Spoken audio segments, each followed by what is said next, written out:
crois qu'on n'aura jamais aucune satisfaction définitive sur des revendications tant qu'on n'aura pas exproprié les grandes multinationales et qu'il n'y aura pas une collectivisation des grands moyens de production et un contrôle démocratique de ceux-ci. Et je défends ça depuis plus de 50 ans et j'ai appris à la longue qu'il fallait pour y arriver un programme de transition et qu'il fallait partir des revendications immédiates et suivre le niveau de conscience pour parvenir à l'objectif que nous cherchons à atteindre. Et ce programme de transition reste toujours ma boussole, mon guide, ma méthode, et que je vois un peu dans les mesures que nous sommes en train de défendre cette transition, en partant du vécu et des mesures immédiates pour essayer d'atteindre un objectif de transformation sociale profonde. Et je trouve toujours qu'il faut répondre sur ces questions-là, parce que ça n'est pas superflu de dire aux jeunes que nous sommes révolutionnaires. Et je n'ai jamais fait de différence et d'opposition entre réformisme et révolution, contrairement à ceux qui le croient. Qu'il y a les réformistes d'un côté, il y a les révolutionnaires de l'autre, faut cliver. Non, non, non, réforme et révolution se nourrissent l'un l'autre et on ne doit pas les opposer. Chaque réforme rapproche de la révolution et la révolution se nourrit de chaque réforme. Et il y a des gens qui disent non, je veux battre les réformistes, il y a des syndicats réformistes, c'est du pipeau à l'intérieur de chaque syndicat. Il y a des réformistes et des révolutionnaires, parfois qui s'ignorent, mais il n'y a pas de coupure ni de pensée philosophique qui fasse un mur entre les deux choses. Après, l'autre chose, je suis, parmi les points qui ont été dits sur le SMIC, et Jean-Claude, je souriais tout à l'heure parce que le SMIC que nous formulons est en brut, c'est 1800. Il faut avoir une méthode quand même pour la question des salaires. Là, j'ai constaté avec plaisir que derrière, en grattant derrière les élections américaines, il y avait 6 États qui avaient accepté un SMIC à $15. C'est-à-dire la bataille Fight for 15. C'est pas, mon anglais n'est jamais terrible, mais qui est impulsée notamment par des jeunes de chez McDonald's qui se sont battus. Et les États sont pas minces. C'est la Californie, c'est le Wisconsin, c'est le Michigan, c'est New York. Je sais plus les deux autres. Mais ça a été fait par vote. C'est-à-dire derrière Trump, les gens ont voté pour un SMIC à $15, ce qui pose après des tas de modifications dans l'ensemble des États-Unis et qui correspond à des débats qui sont pas révolutionnaires, puisqu'il y a maintenant des capitalistes bien de bon teint qui disent qu'il faut arrêter sommairement de bloquer les salaires et de donner des crédits parce que ça nous mène à une deuxième crise. Donc réaugmentons les salaires et ne passons plus par la question des crédits. Ça me fait dire à Frédéric d'ailleurs que je disais les cotisations sociales ne sont pas bloquées. Si tu augmentes les salaires, tu augmentes les cotisations sociales. Et donc on résout les problèmes en même temps. De ce point de vue-là, si on se bat pour l'augmentation salaire. J'ai senti quand même dans les discussions qu'il y a eu depuis 7 mois, 8 mois autour de l'appel des 100, et je le sens, je vais vous le dire, dans d'autres débats publics, y compris avec des candidats à la présidentielle comme Arnaud Montebourg, qu'il y a un obstacle sur la question des salaires. Et qu'il y a derrière là-dedans un truc sur la baisse du coût du travail qui a été plus ou moins intégré dans la conscience des gens. C'est une bêtise géante. La première des redistributions des richesses, c'est par les salaires. Il faut arrêter de déconner sur cette question-là, de dire, je sais pas, on va toucher au pouvoir d'achat, on va faire... Il faut augmenter massivement les salaires. Et je le dis tout de suite parce que un président de la République, s'il est élu, il ne doit pas dire je jette les clés et j'appelle à une constituante. Parce que s'il fait ça, c'est une immense connerie. Un candidat élu, il doit d'abord augmenter les salaires parce qu'il peut le faire par décret avec le SMIC. Donc la première chose, la première mesure, avant de réunir le Parlement, tout ce que vous voulez, c'est d'avoir immédiatement les possibilités d'augmenter le SMIC massivement. Parce que c'est ça qui fait la secousse sociale. Le reste attendra, les gens ont toujours des doutes. Une semaine, 15 jours, 3 semaines, 1 mois, 2 mois, qu'est-ce qui a changé dans ma vie? Le SMIC.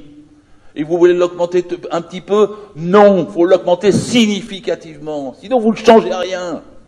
Il ne faut pas avoir l'idée de progressivité là-dessus. La transition, alors je le dis parce que 1800 €, la CGT est à 2000.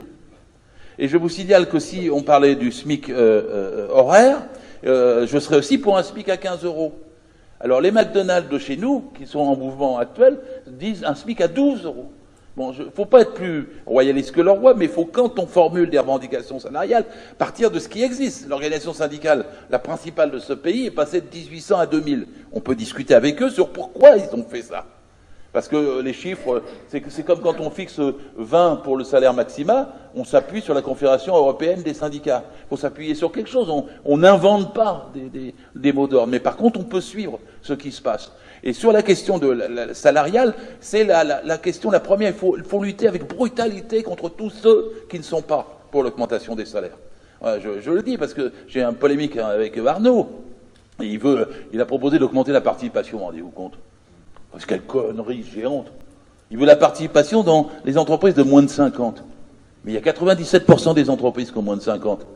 Vous connaissez la formule de la participation, je ne veux pas vous assommer avec ça. Je l'oublie à chaque fois qu'il faut la redire tellement elle est compliquée. Et personne n'arrive à la mémoriser complètement.